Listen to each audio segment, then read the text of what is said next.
But end of the day మన తెలుగు అమ్మాయి winner అవ్వలేదు అని చెప్పి చాలా మంది ఫీల్ అవుతున్నారు. అంటే ఇప్పుడు నేను బిగ్ బాస్ హౌస్ లో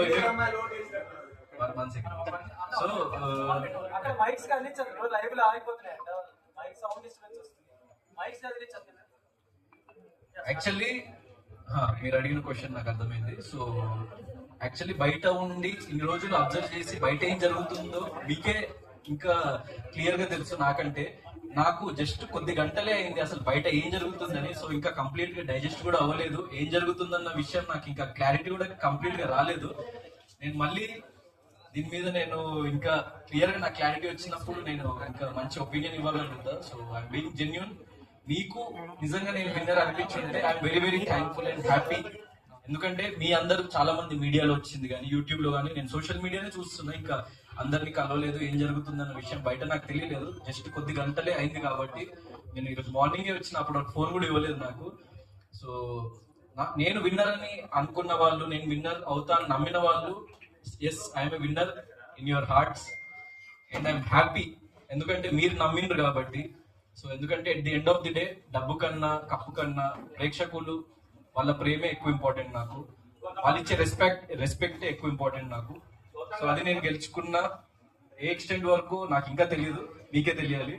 so I'm happy for that. Gautam garu, కొంతమంది మీ ఫ్యాన్స్ అండ్ ఆడియన్స్ మీరు గోల్డెన్ బ్రీఫ్ కేస్ తీసుకుంటే బాగుంటుంది, కొంత ప్రైజ్ మనీ వచ్చేది, మీ నెక్స్ట్ మూవీస్ కి ప్రొడ్యూస్ చేయడానికి యూజ్ అయ్యేది కదా అని అనుకుంటున్నారు బయట.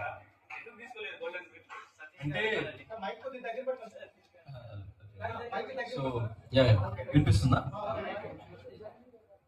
సారీ, మీ తీసుకుంటే బాగుండేది అని కొంతమంది భావిస్తున్నారు. దానికి నా అభిప్రాయం అంటే నేను యాక్చువల్లీ ఎప్పుడైనా గెలుపు కోసం పోరాడే వ్యక్తిని. అండ్ ఓటమిని ఎప్పుడు నేను అది ఓడిపోయినా సరే గాని నేను ఓటమిని యాక్సెప్ట్ చేసి నేను ఎక్కడ ఆగిపోవాలి అని ఎప్పుడు అనుకోలేదు లైఫ్ లో.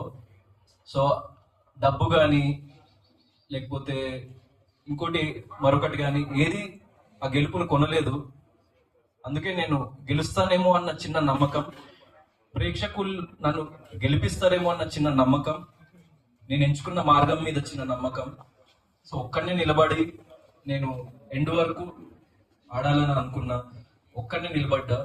సో ఎవరిని నేను డిసప్పాయింట్ చేయదలుచుకోలేదు. అండ్ నేను అలాంటి పర్సన్నే కాదు. అంటే డబ్బు మరొకటి ఎప్పుడైనా మనం సంపాదించుకోవచ్చు, కానీ ప్రేమని మనము చాలా అరుదుగా సంపాదించుకోగలుగుతాం.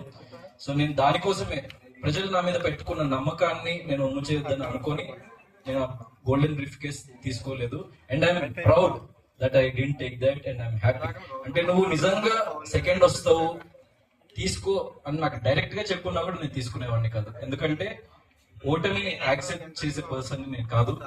నేను ఎండ్ వరకు పోరాడాలి అని అనుకునే వ్యక్తిని. అంతే. సీజన్ మధ్యలో వచ్చి వైల్డ్ కార్డ్ గా టఫ్ కాంపిటీషన్ రన్నర్ దాకా వచ్చారు కదా, సీజన్ స్టార్టింగ్ నుంచి ఉండడం నిఖిల్ అడ్వాంటేజ్ అంటారా?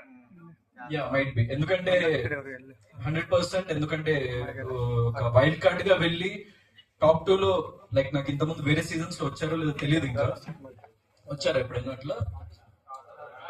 టాప్ 2 కి ఎప్పుడు రాలేదు. So I'm very very happy. ఎందుకంటే యాజ్ ఎ వైల్డ్ కార్డ్ వెళ్ళి నేను టాప్ 2 లో వచ్చాను అన్నది సో చాలా అరుదుగా జరిగే situation. And what happens is అంటే ముందు నుంచి కొంచెం ఫ్యాన్ బేస్ కానీ లేకుంటే ఓటింగ్ బేస్ కానీ క్రియేట్ అయ్యి లైక్ ఒక చిన్న అడ్వాంటేజ్ అయితే 100% ఉంటది.